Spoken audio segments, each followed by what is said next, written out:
A little change that could make a big difference. A new rule is making pads and tampons more accessible in some workplaces. I was at that announcement earlier today. It's time now to move forward to women who accidentally get their period while they're at work. They didn't bring anything with them. Basically, we don't ask people to come with their own toilet paper. This is very much a fact of life for millions of employees. A new Canadian workplace regulation is in effect, mandating that federally regulated employers provide menstrual hygiene products for free to all workers, regardless of gender.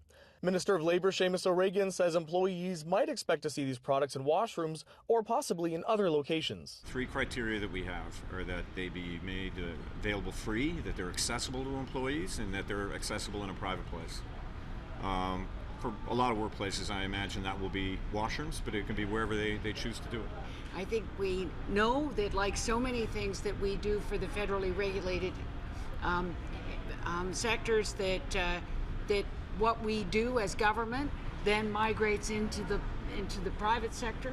Now, there is one thing that's worth clarifying. This applies to employees working in federally regulated workspace. That means that members of the public shouldn't necessarily expect to see menstrual products in public washrooms. Friday's announcement was held at Billy Bishop Airport in Toronto, a federally regulated workplace, along with other federally regulated industries that include shipping and rail, as well as banking and broadcast communications.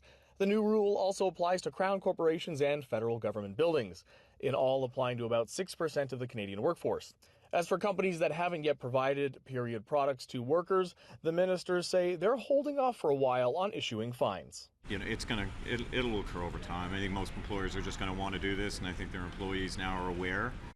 Most employees, well over 90%, fall under provincial jurisdiction. Officials at today's announcement said they hope the provinces will one day follow suit.